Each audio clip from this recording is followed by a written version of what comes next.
Welcome traders GBP trader setup වෙලා තියෙනවා. බලමු ට්‍රේඩ් එක අපි කොහොමද ඇනලයිස් කරලා තියෙන්නේ කියලා. එතකොට මම ගත්තේ මේකට 4 hour time frame කියලා FVG එකක්. FVG ටැප් කරලා තියෙනවා. ඒත් එක්ක උගලන්ට පේනවා Asian liquidity market එකට හම්බෙලා තියෙනවා. Asian high එක ටර්ල් සුප් කරලා ඊට පස්සේ 55 මිනිත් එකට shift වුණාට පස්සේ 5 මිනිත් එක වෙනතර ෆැක්ටර් high එකක් හදලා තියෙනවා. ඒ high එකෙන් මම market instruct shift එකක් ගත්තා body close එකක්. ඒ body close එක මට හම්බෙලා තියෙනවා මෙන්න මෙතන FVG එකක්. එතකොට 1 kill zone එක නෙමෙයි trade එක market instruct shift එතකොට tail soup ටික setup වෙලා තියෙන්නේ. නමුත් මට entry setup උනේ London kill zone through. බලමු market එක මොනවා කරයිද කියලා. මම මෙන්න මෙතනින් trade එක place කරලා තියෙනවා මගේ මේවා තුනේම. TP විදිහට මට මේ low එක දාන්න පුළුවන්. නැත්නම් 1 to 2 target ගන්න පුළුවන්. 1 to 3 එකක් මට අල්ලන්න පුළුවන්. බලමු 1 to 3 එකක් තියලා මොකද වෙන්නේ කියලා. මම හිතනවා මේ trade එක වැඩ කරයි කියලා. මාකට් එක නම් ගොඩක් වෙලාවට setup නෑ මේ දවස්වල මට නම්.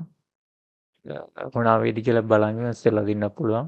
ඉස්සෙල්ලා දින බොහෝ දුරට මෙතන high එකට level sweep කරලා ලන්ඩන් එකෙන් 2022 model එක setup වෙන්නත් පුළුවන්.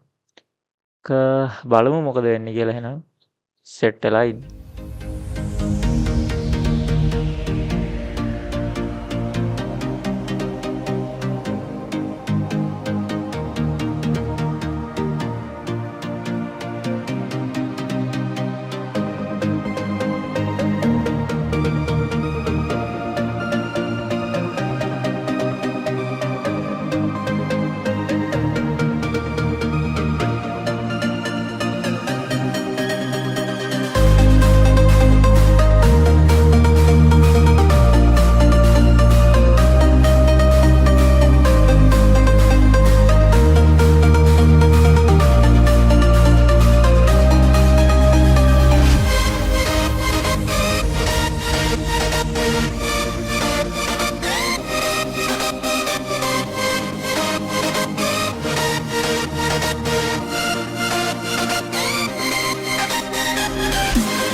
හරි guys, ඒ රේඩ් එක break SL hit වුණා.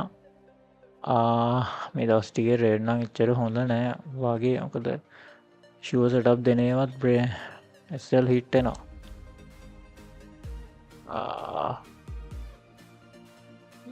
බලමු මොකද වෙන්නේ. තව රේඩ් එකක් තිබ්බොත් බලමු මම ට්‍රේඩ් එකක් බලමු මොනවා වෙයිද කියලා. හරි එහෙනම් ගිහින් එන්නම්. හැමෝටම ජය වේවා.